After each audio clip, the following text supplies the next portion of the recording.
special co-host Anthony Gaona, and a special guest, Mr. Rush Waghorn.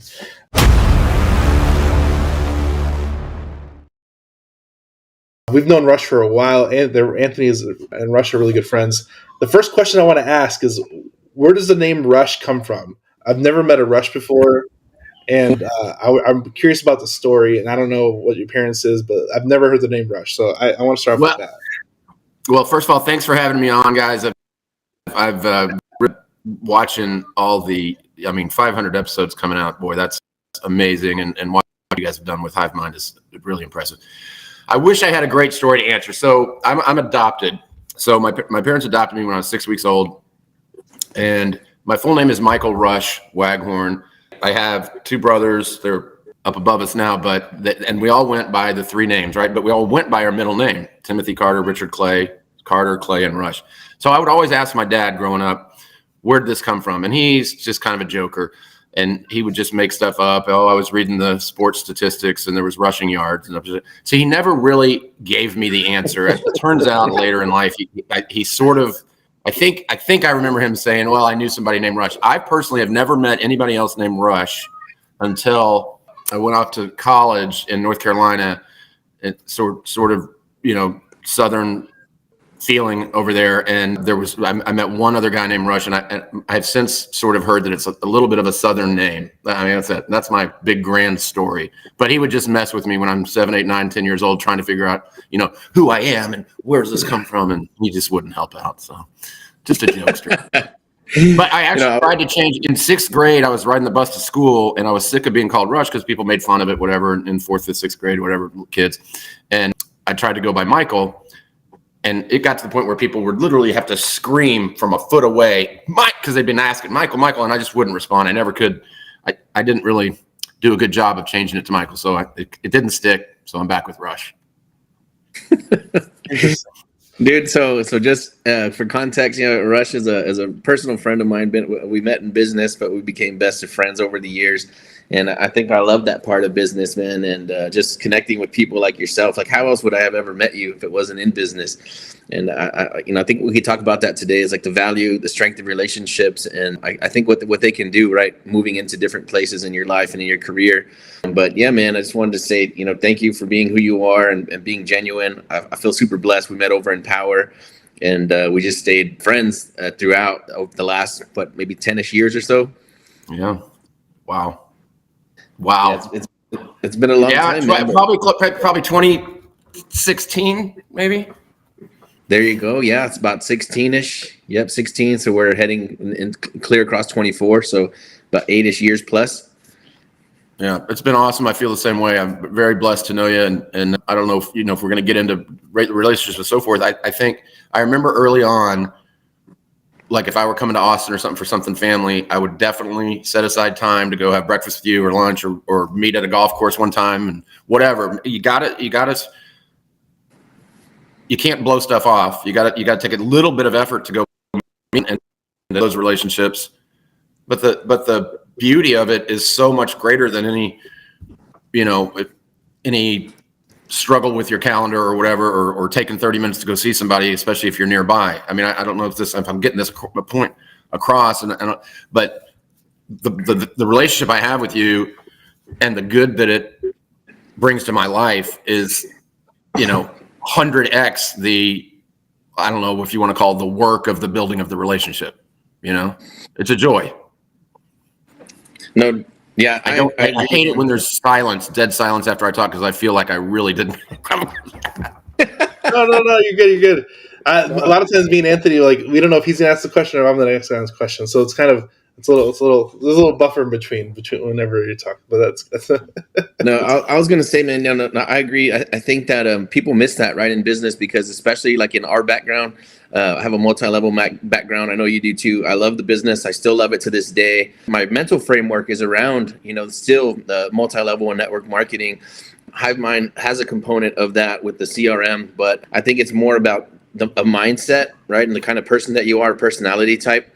So you meet these people in business, and it's a connecting based business, right? And at first you're looking to connect with people, right, to see how they might benefit your company, or how, they help your bottom line, your numbers.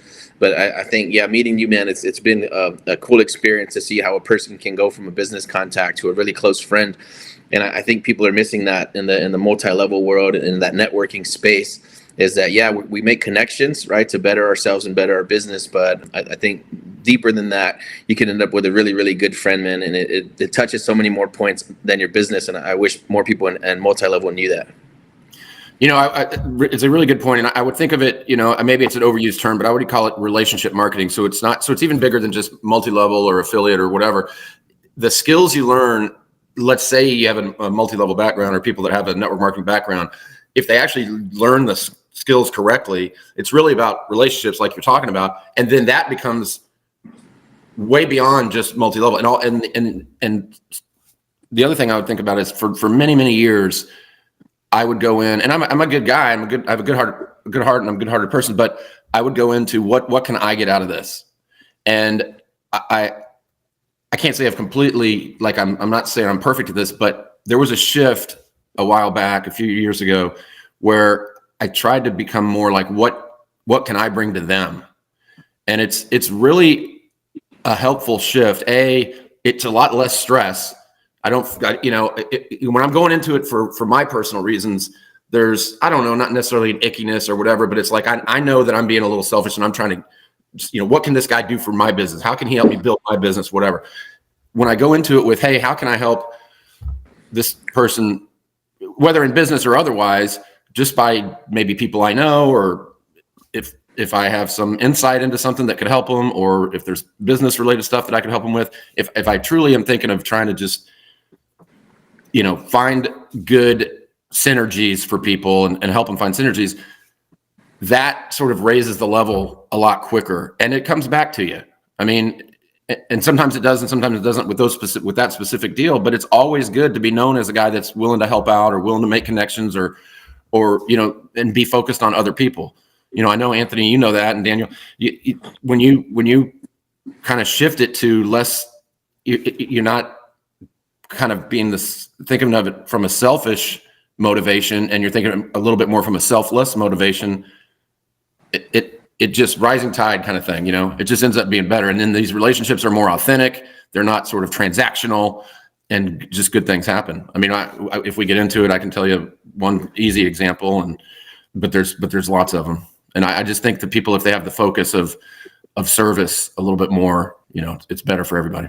Absolutely. I think let's jump down to the example. I think a lot of people, as you get an adult, I think it's harder to garner relationships as a whole. I think a lot of adults struggle because I think everybody, when at the high school, you kind of network and you see people every day. And I think if you have work relationships, it's always easy to keep that because you have a conversation every day. But how do you build and create a relationship that you might not see every day?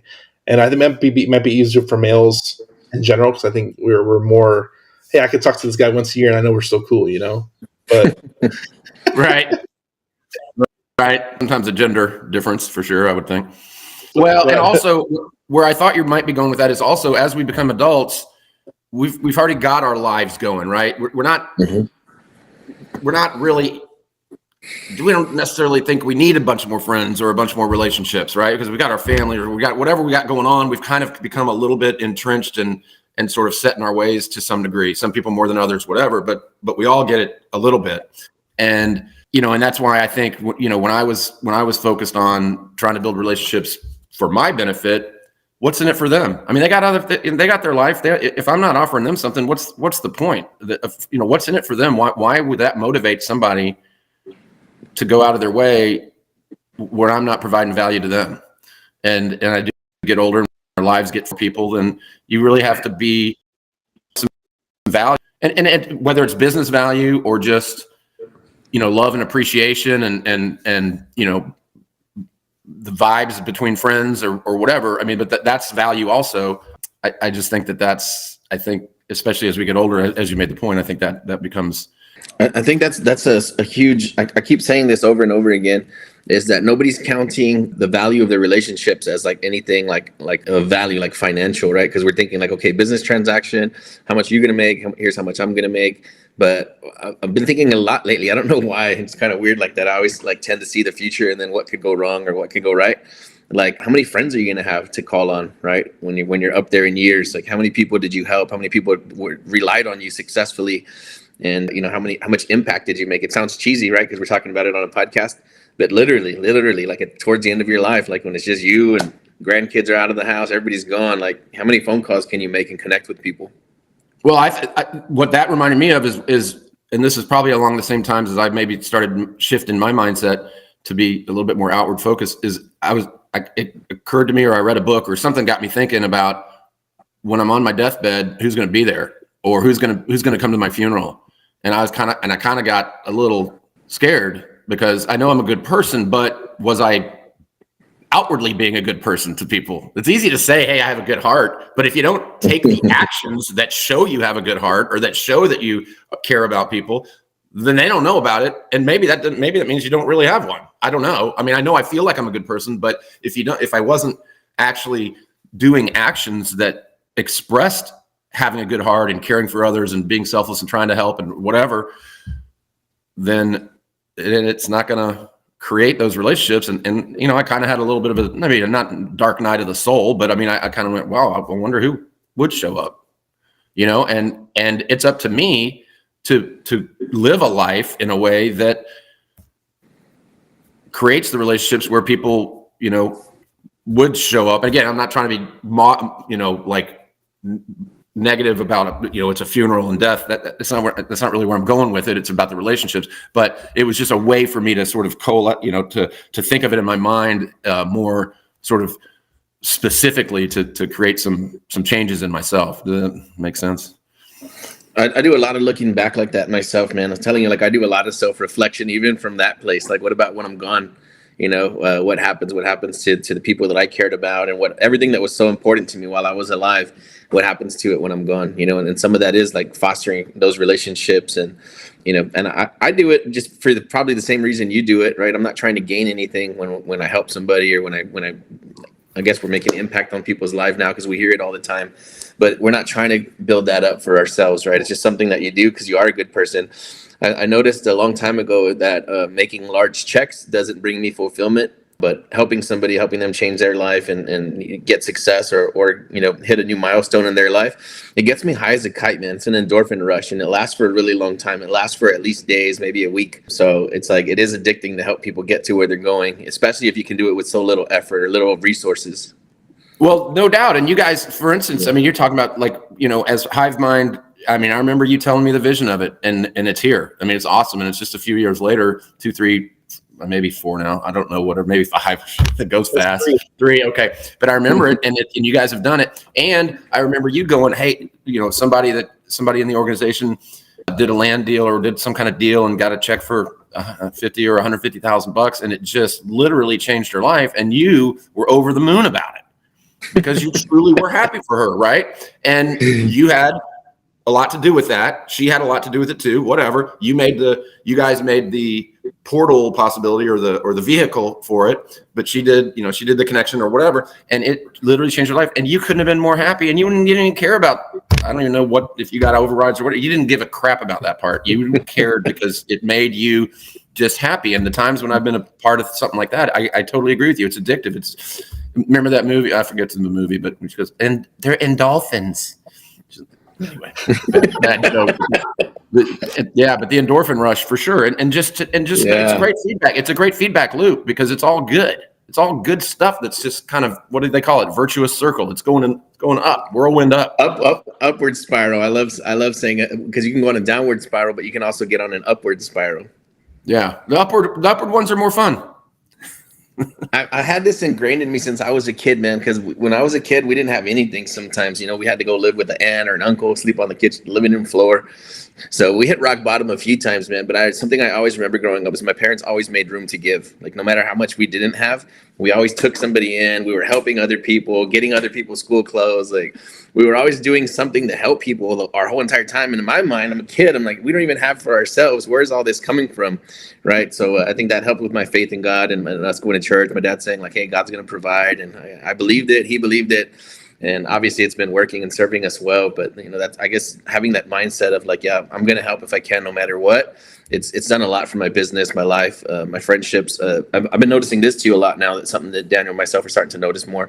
It's just the quality of the tables that we sit at, right? And that's not to say that people that aren't doing well in business or whatever are low value or low quality tables, but when we are sitting in some of these rooms, we're like, how in the hell did all these people see something in us? To invite us to these tables and to have these high level conversations. It's just a very cool, very humbling. It's an amazing way to go through life. So I think the foundation of what we do, of course, like I said, it's not to gain anything, but what you do get back is tremendous. Yeah, and you're being humble because you had a lot to do with that. You've created a lot of value, and it's nice to retain that. Since we're like that, that's a wonderful lesson that got instilled in you. Even though as a kid, sometimes you're like, well, man, we don't even have enough for us. What are we doing? But in the long run, that service mentality, and that's what we've been talking about, is that's the way to win. It's always going to come back to you. People want to help if they can, but they want to help people that they like and that gave them an excuse to help, right? Because it takes effort, right? We all got our lives going on. So I love it that you guys are sitting at better tables, and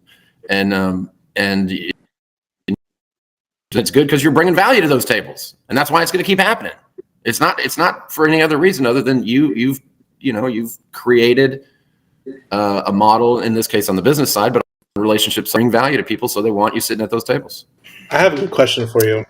How do you determine who deserves your time and who deserves more time than others? Ooh, what's a good one?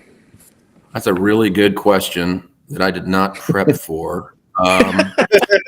Check my notes real quick. I'd like to say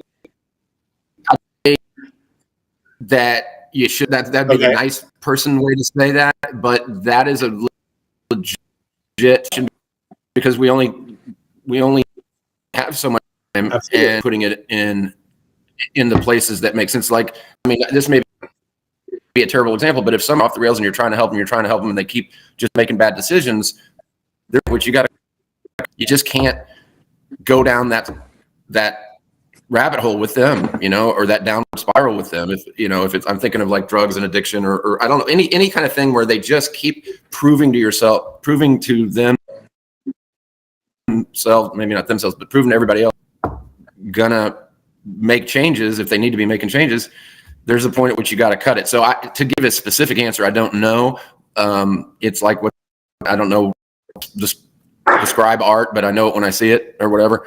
I think if you're trying to do something for a few times, and then you start noticing that it's just, and it's not even about whether it's coming back to you. I feel like I'm a little bit, but you'll know after a time. Just you got to be honest with yourself on the trying to do here having an effect, and if it, then it's not necessarily my fault. Maybe I didn't try hard enough. Maybe I don't know, but one of the things, I think that's the eternal death. Sorry to jump again, but one of the things that the books and things like that is the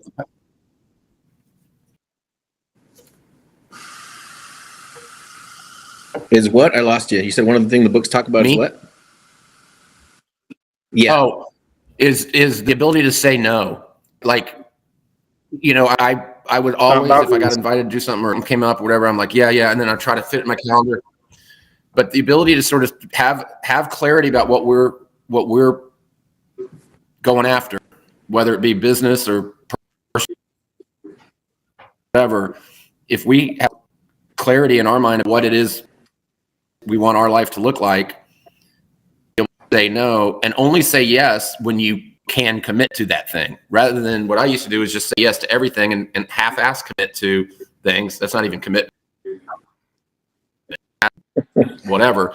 And it's basically, the guidance is, if you want to do it and do it right. And if you don't want to do it, don't do it. Don't say, okay, yeah, I'll stress on yourself. It doesn't, you end up not, they're, with the results and so forth. So so that we can continue to do the right things and give our energy in the right places and things, away self-awareness and a self side to this. Man, that was a great segue. Something that I wanted to bring up too is the relationship that we have with ourselves, right? Because that's one relationship that we tend to put on the back burner and not address. Also, when we're in the service of other people, we tend to put ourselves last, and sometimes by accident, sometimes because we're just too busy to think about it.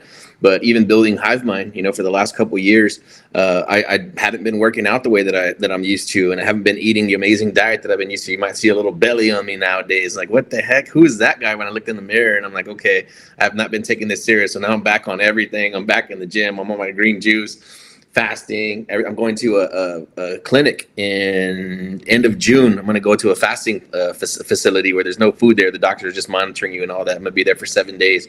So just a lot of different things. Like I'm having to put myself first again. Like, I forgot about to take care of myself in the service of others. And that's something that's super, super important, man. But I'm kind of where you are. Like, you're so busy helping so many people, you stop saying no to things. You're like, yeah, I can do it. I can handle it. I can handle it. I can handle it. And then before you know it, like, you've given away too much, or you've committed to things that you wish you didn't.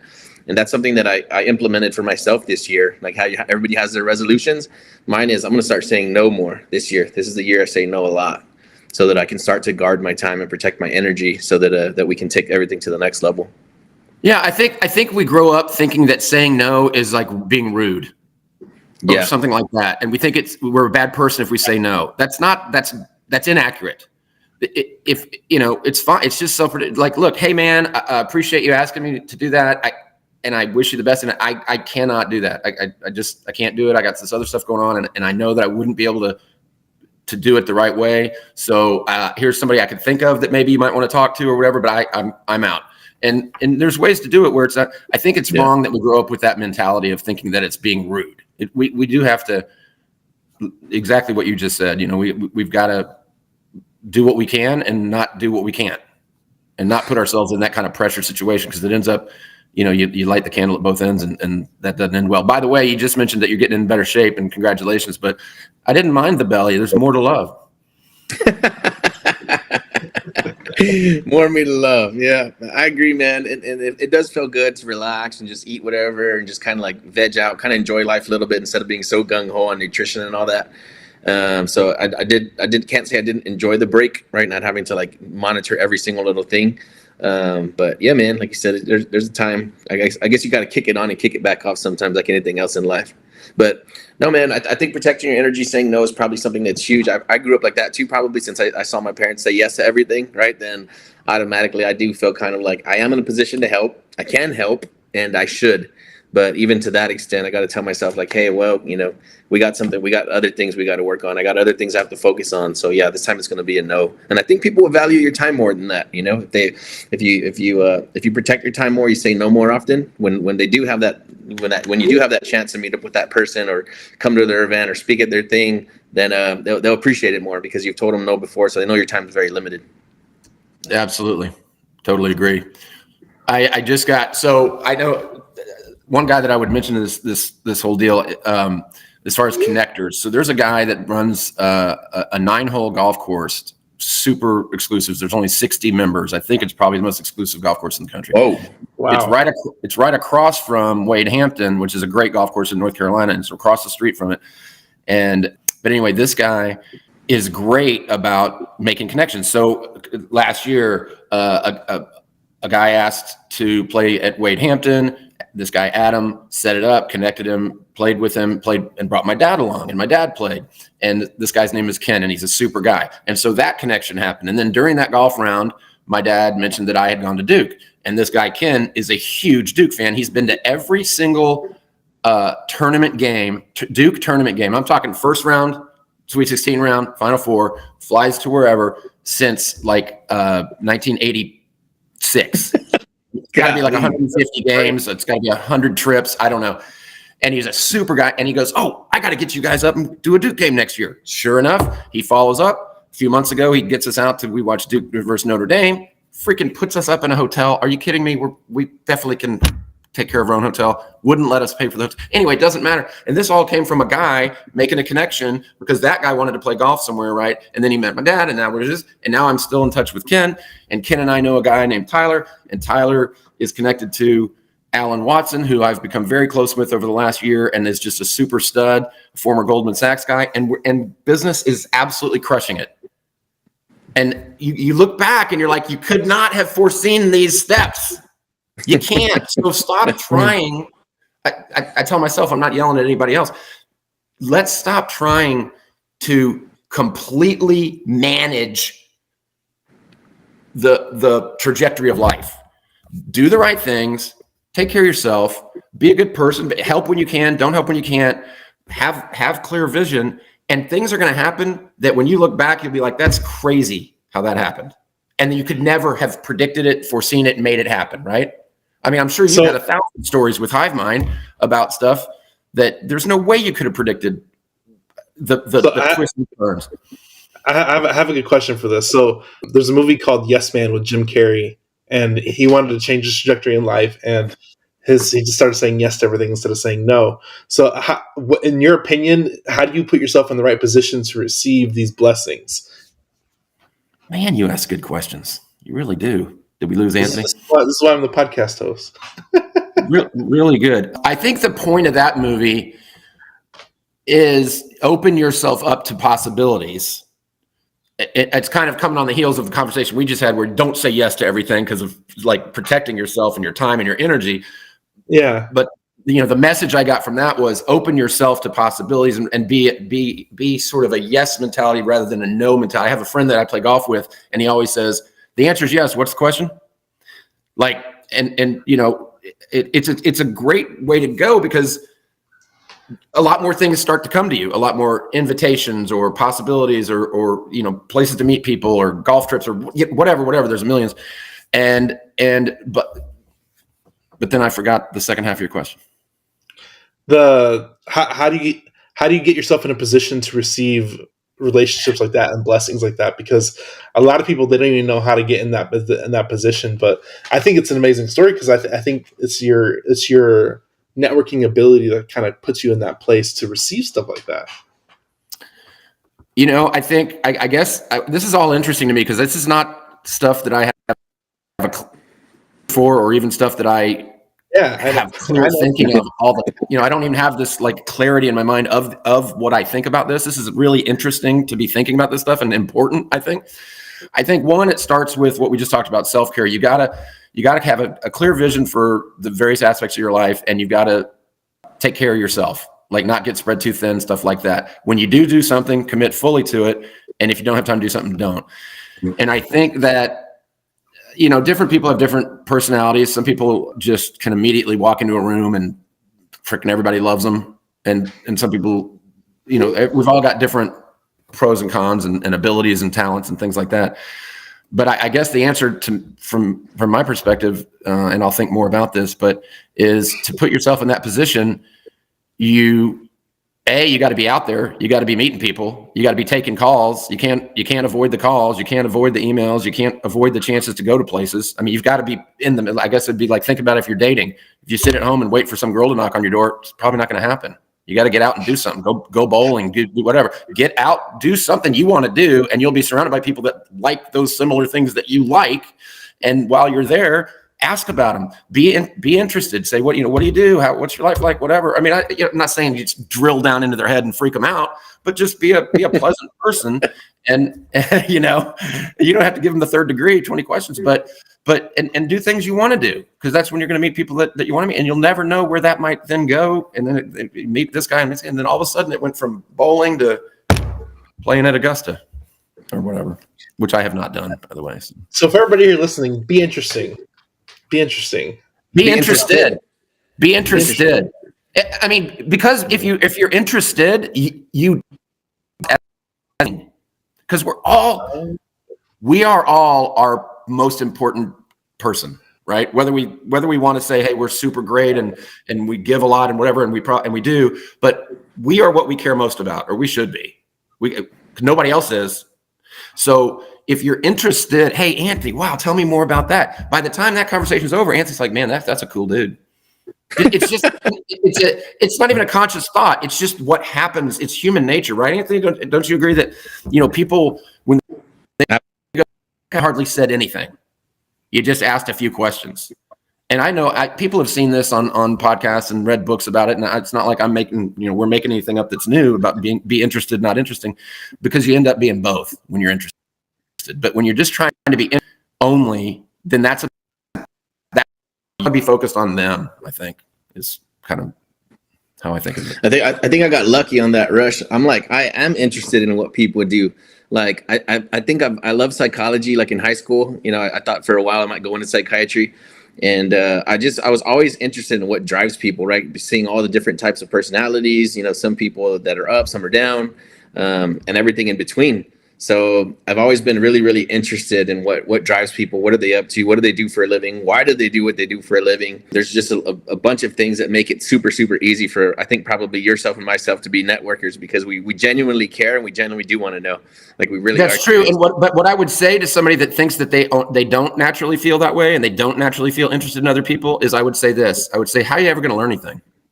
How are you ever going to learn anything if you don't see different perspectives and listen to different stories and meet different people? Otherwise, you're just going to be the same exact person you are, and there's no growth in that.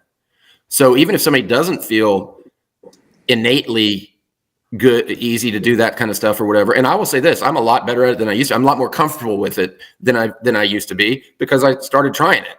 So there's also that. There's baby steps, man. Just because you don't feel comfortable with it, I mean, the first time you picked up a golf club, you're better now. The first time you started to drive a car, you're better now. The first time you did anything, you're better now than you were when you first started, right? So give yourself a break and be willing to learn. I mean, that's where the juice is, right? And then the learning is cool, but then the relationships that blossom from that and the potential synergies that you could put down into numbers later, like business deals or whatever, that's fine. That comes, but that's not the motivation. Yes, it's not exactly the sauce. I know exactly what you're saying, man. I was going to ask, this is something that I wanted to bring up because it's something that's been on my mind and I haven't addressed yet. How has golfing affected your ability to network? And Daniel could probably has another answer for this one too, but because you guys are both golfers, how has that worked for building relationships, friendships, any of that kind of stuff? Do you get any value from that? I do. I'd love to hear what Daniel has to say, but absolutely. I mean, one thing is, and I feel very blessed too, because I understand, golfing isn't something, some people just can't. Take a lot of time. It's not cheap. I understand this. People could go, oh, well, I don't have that. So, you got a benefit that I don't have. It's easy to ask those questions in that environment, right? If you're playing golf for a while. Now, most of it is like good shot, hey, haha, jokes, that kind of stuff. So you're not really getting super deep with people, but people, if you comport yourself well, that alone opens the doors for then when you're afterwards and you're having a drink after or whatever in the bar or in the, getting some food, then you can, then things tend to, you get to know people a little bit better. And I have met so many business connections that have turned into other business connections and also friends. And I just got invited to go to, it was a bucket list item for me, Shadow Creek out in Vegas. I've been wanting to go for years, right? This kind of exclusive golf course out there. And, networking with those. Now I get that's a golf specific answer, so that's maybe not as no, that's what I'm looking for specifically, because I feel like that's kind of like in game, like networking, like with some high level people. So that's why I'm very interested. Oh, and then every one of these guys, real quick, Daniel, every one of these guys is now doing we're not talking about my business now, but the capstone deal where this legislation for the CARES Act is such a no brainer, but it's all about getting in the door and letting people know about it. Once they know about it, 100% of them do it because it's free money. And that has created a lot of those relationships because now they know and they like you. They've played golf with you, or they've done something with you, bowling, whatever. And look, there's other people doing what we're all doing. Now, you guys, maybe that's not true because you've developed something pretty specific that's awesome and unique. So, but in the most cases, if somebody's selling something, somebody else is selling something, that same thing. But if they don't have the relationship and you do have the relationship, the people are going to sit down with you and they're going to make time for you. If you say, hey, I had 30 minutes, whatever. I had a lunch last week with the CEO of Mary Kay. Damn. Yeah, whatever. And for the last year, and finally I said, hey, can I take you to lunch? I want to share this with you. And so I think people are more open to it when you have spent enough time where you weren't that they can hear it easier. But Daniel, I've been cutting Daniel off for 5 minutes, so I want to hear this. All right. So this is. I'm really glad you asked that question, Anthony. This is a good question. So I love golfing because Rush hit it a second ago, but you have like 2 to 4 hours, depending on your group size, to spend with that one person. And like usually when you have a dinner, you're kind of chomping that food. You have to like wipe your face. You're not trying to like slap down that food if you have to. But like when golfing, it's kind of laid back. It's very laid back. Some people drink. Some people just they mess up tees. You see them at their best and their worst because not everybody's good at golf. People just do it for fun. So you kind of see the rough edges too, and they're a little bit more vulnerable because you see the rough edges. Like if they slice a shot into the rough, they're like, "Fuck, that sucks." But it's golf. It's going to happen. They miss a putt. Everything that's good and bad happens on the golf course because it's a longer time allocation with the single person in a unorthodox space. If you're having lunch with them, it's going to be a different setting and conversation with them in lunch than it is golf because it's very unorthodox. So I like the golf side of it because you cut through all the BS very directly by the time the golf game's over in one round. I know a guy, this is years ago, but I know a guy that would go play as a single at a municipal every couple times a week. He loved golf, but there was another motivation to it. He wanted to meet people and see what happened. No agenda, no specific agenda, but he wanted to meet more people. Like some people go, like I have guys that made money, but they drove Uber for a while because they wanted to meet people, whatever. But golf, I agree with you completely. People are focused on their golf game, so they're kind of they're not in business mode or in sort of protection mode or whatever it is. I don't know. And you do get to see the true nature of people's personality. There's no doubt. It brings it out. It brings it out. The good answer. I was to say for better or for worse. Yeah, absolutely. I think that was a great question. I love the question and I love the responses because, like I said, we don't get it very often, and I feel like I need to golf more often just to get those type of relationships going. Because I golf with like one person right now, and we golf like twice a month or so here and there, or once a month. But I need to go golfing more because it is fun. I do have fun with the conversation side of it. I have a confession to make. So I've gotten this close, right, to getting out there and start golfing. I haven't played since 7th grade. But instead of me going myself, I'm just going to put Andrew at the Dominion Country Club and let him go network. I'm going to subcontract it out for right now, for better or for worse. And then I'll eventually get myself over there too. Oh, you just created a whole new success theory, which is virtual networking. or you get somebody else to do your networking for you, right? I hired it out. I'm going to hire it out.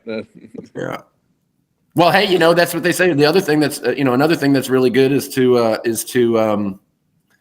so you try not to do everything. You don't have to do everything yourself. Do the things you're good at and then sub out the things you're not, like the accounting or the whatever, I never thought about it with networking, but I'm getting a lot better at that nowadays, man. Getting out of my own way because I'm sure maybe like you guys, you're both type A personalities. You want to do everything yourself, and I would say within the last probably 6 to 12 months, I've gotten really, really good at relinquishing control and just let other people take it. And at this point, I'm just like, hey, if it costs me 25% of my revenue or whatever, I'm good because it removed mostly all of the hours off my plate. It took a pretty decent crowd of people to replace myself, but I think I've done it with everything that we have in place now. And it does still feel kind of like I got to call them, I got to check. But I'm like, you know what? I'm just going to let them burn it to the ground if that's what happens. I have to get to that point where I have to extract myself, or I'm just going to die, man. Well, a couple things. One, you want to make sure you're vetting the people out and picking people as good as you can. And then if over time it's not working out, you change them out. But I totally agree. Let's say you're given 25%, but all of a sudden the circle goes to 1,000%, right? Because it allowed you to focus on the things that create the and people. You're bringing other people along with you too. So I mean, it's all good. Absolutely. One of the things I struggled with forever was this scarcity mentality. Like, oh, there's only so many things. There's only so many sales to be had. There's only so many people out there. It's baloney. There's infinite, plenty. Infinite buyers, infinite sellers, and you just got to be in the position to receive it.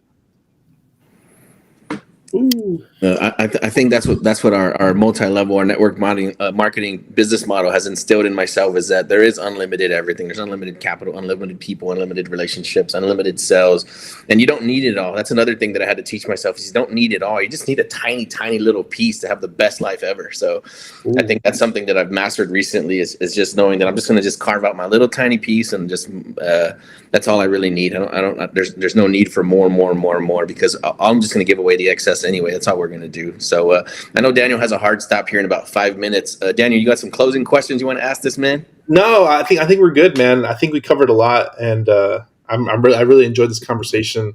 I think it's some good questions. I want to go deeper on this one, man. We should have part 2 of this one, because I feel like this was all very surface level. I feel like we could have went a lot deeper on this one. And the time went by. I mean, we've been on 40 minutes, and it doesn't even feel like it. So that's one of the beauties about having conversations. I wish I had more conversations like this. This is cool. This is a great venue, or whatever you want to call it, vehicle for starting to think about and kind of clarify your thoughts on things that are important. And it gets deeper, man. The cool thing that I found out, because I didn't really enjoy podcasting in the beginning, but I found out that the longer you're on, like if we went to like an hour and a half, you go really, really deep. It goes well beyond surface level, and not a lot of podcasts make it there, because it's over in 30 or 45 minutes. But when we're on with somebody for a lot longer time period, some really, really cool stuff comes up, man. And you're like, I got some stuff off my chest I've been needing to say. So we're definitely going to do part 2 of this building relationships thing, man. I think you're one of the best in the world that I've met at this. Definitely one of the best in business that I've ever met, man. So I just appreciate you as a friend and a business contact, and I know we'll be buds for life. Well, there's no doubt. Back at you. And I will say that this has been a blast, and I feel the same way, Anthony. And Daniel, super impressed, man. 500, that's awesome, and you're really good at it. And get out there and play some.